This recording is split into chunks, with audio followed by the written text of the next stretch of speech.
Jen, nagsimula na po ang sesyon kahapon. Kumusta po so far po yung tatlong inihain na impeachment complaint? Ano na po ang disposisyon ng inyong opisina muna? Yun po, ayos na po yung tatlo, no? Anytime pwede ko na po i-transmit kay House Speaker.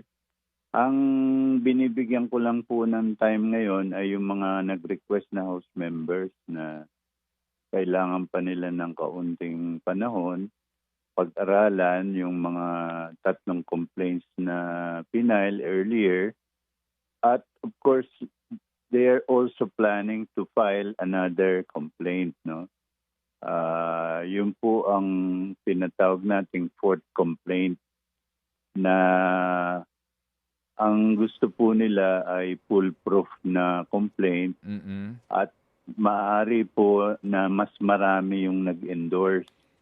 Kasi po under our rules, if 1/3 of the House members, that's about 103 members po ng House of Representatives, diretso na po sa Senado yun. Itatransmit na po sa Senado.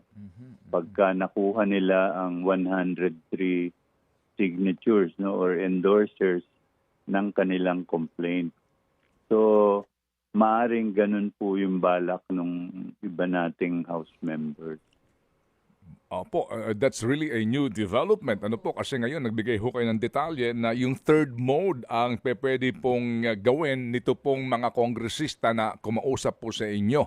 Ano po, bago opo. Sige, so ito po yung kumbaga mas mabilis na pamamaraan para maipanik sa Senado ang impeachment complaint. Opo, kasi the moment nag-submit po sa akin ng complaint, tapos be-verify po natin individually yung nakapirma or nag-endorse na House members, pwede na po ang magdesisyon ng plenary na idiretso na yun sa Senate po. Wala na pong referral sa Committee on Rules and then Committee on Justice, which will really take time. Opo. Para po mas maintindihan po ng ating mga kababayan, dito po yung third mode na pinag-uusapan natin na SecGen. So sa pangangala po nila ng endorsement, at makakuha nga po sila ng 1/3, o 1/3 sa kabuuang miyembro ng Kamara, ito po ay manifestasyon na hindi na rin po kinakailangan pang idaan sa inyo o sa tanggapan ni Speaker, kung hindi dadalhin na lang po sa plenaryo para sa kanya pong ratifikasyon. Ganun po ba yon? Dadaan po sa aking opisina dahil ibe-verify po namin kung yung talagang nakapirma ay yung tao na yon. Okay, opo. Hindi naman mahirap yun. Magtatawagan lang kami o yung iba pupunta sa aking opisina. And then sasabihin sa akin, ako yan nakapirma na yan and I am endorsing that complaint. Opo. That can take a few hours lang po. Opo. And then, kapag po na-verify ninyo ang lahat ng mga lumagda doon po sa naturang impeachment complaint na ito, hindi na po ito ipapanig pa sa Speaker's Office, kung hindi idadaan na po ito sa plenaryo para po sa kaukulang pong approval, kumbaga. Opo. Okay, opo. Sige. Kasi po yung normal route po, I will transmit to the Speaker's 10 session days to refer it to the Committee on Rules, And then Committee on Rules, bigay po yan sa plenary. Plenary refers it to the Committee on Justice. The Justice Committee has 60 session days to decide, which to recommend to the plenary, And then plenary, pwede magkaroon pa ng discussion dyan, debate, kung i-refer na yan sa Senate or yun po. So, by the time matapos po yung proseso na yun, baka kapos na po yung oras. Kasi we have only a few remaining sessions dito sa 19th Congress, Like ito pong from January 13 to February 7, ang po lang, 4 weeks po yan, 3 times 4, 12 session days. Tapos po yung pagbalik nila, June 2 to June 16, 2 linggo lang po yun, bali 6 session days. So, ang remaining na lang po, kung hindi nyo bibilangin yung kahapon, is 17 session days. Opo. Na lang ang natitira. Opo. So, kumbaga yung materiality of time, no, ay napaka-importante. Opo. Sec Gen, ito lang po. Theoretically po, kung sakasakali po na wala ang fourth complaint at yung third mode na iyan, meron ba kayong sa inyo, palugit sa inyong panahon to act on the three complaint para po sa actual na referral nito and yung disposition na po ng speaker dito po sa complaint na ito at maging sa Committee on Justice para po magkaroon ng closure itong isyong ito. Opo. Well, pwede po naman i-transmit na itong tatlo, no? Yun na, iniintay lang natin itong pakiusap ng ibang House members na mas magpapadali po sa impeachment complaints, no? Yung pagproseso po sa House of Representatives. Kasi po, alam niyo naman, pag nasa sinalang po yan sa Committee in Rules, pwede magkaroon dyan ng debate. Tapos sa plenary po, yung mga House members na kontra o pabor, may mga suggestions po yan. Opo. So, hindi ho automatic yan na pag na-refer sa plenary, tapos na po, no? And then, pag na-refer po yan sa Committee on Justice, bibigyan ho ng Committee on Justice ng pagkakataon sagutin ng mga involved, no? Opo. At mga witnesses po magte-testify. Kaya nga ho, they're given 60 session days. Opo. So, doon sa binilang natin, medyo kapos na po yung oras. Tapos po, pag ni-refer sa Senate yan, tininansmit sa Senate, they also need time to organize the impeachment court, approve the rules, di ba po? Opo.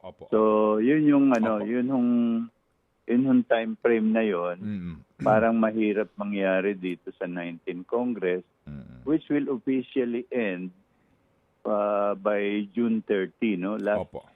Last day ng mandate nila po ng 19th Congress. Opo, sige po. Sec Gen, kung mamarapatin po ninyo, tama ho ba ang bilang ko dito?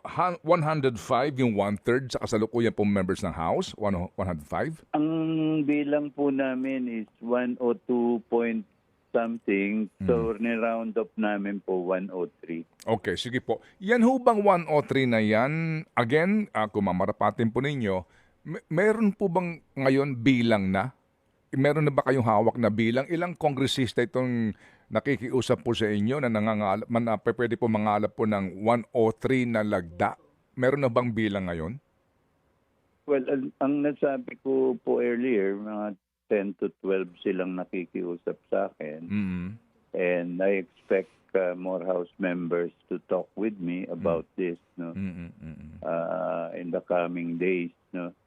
So, yun po ang kailangan po namin pagbigyan yung mga House members na merong naiisip na mas magandang paraan para mapabilis po yung impeachment case. Opo. Yun ho bang 10 to 12 na yan, sila ho ba'y members ng minority or majority? Both po, both. Okay. And, both minority and majority. Opo. Sir Sec Gen, pinag-uusapan ho ba ninyo ni Speaker ito pong naging rally ng peace rally ng INC at nananawagan nga po pareho po ni Pangulong Marcos na wag nang magkaroon ng impeachment proceedings?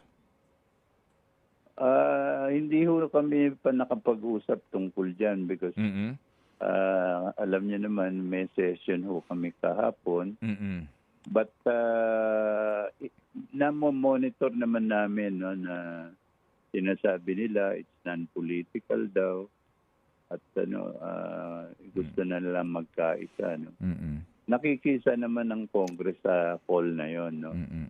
Pero yun nga, hindi mo maiwasan na ang House of Representatives po ay ating vanguard, no. Vanguard po yan, inelect po yan ng mamamayan. Ang mandate po niyan ay hindi lang pumasa ng batas, may oversight functions din po yan. No?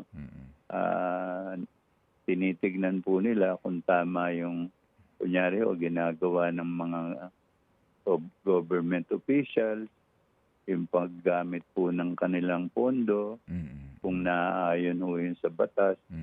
So, yan po ang inherent powers ng House of Representatives under the principle of check and balance. Opo. So, yun po ang inyo pong pananaw dito po sa naging National Peace Rally, no, ng INC. Ano ho naman po kaya, kung meron man, reaksyon dito ang Kamara, ang inyong opisina, office ni Speaker, doon sa naging survey ng SWS na mas malaki ang bilang ng mga Pilipinong pabor umano sa impeachment ni VP Sara?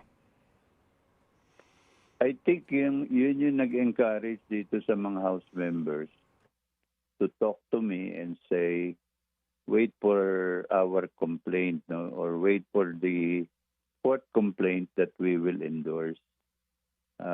Kasi kung may support na talaga ng mamamayan, nagbigay ng lakas ng loob to sa ating mga House members na talagang seryosohin itong impeachment complaint na ito. Opo, sige po. So Sec Gen, ito pong linggong ito will be crucial sa mga decision po na gagawin ng mga miyembro ng Kamara, considering nga po na ang inyo pong last day ng session bago po ang bakbakan sa halalan Pebrero 7. Opo, Pebrero 7 po, yun yung last session day, no?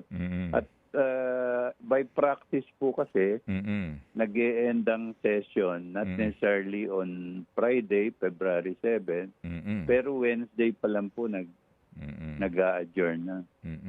Oo nga po. Kasi po yun din po nga actually schedule po ng ng plenary session, no, Monday to Wednesday. Opo.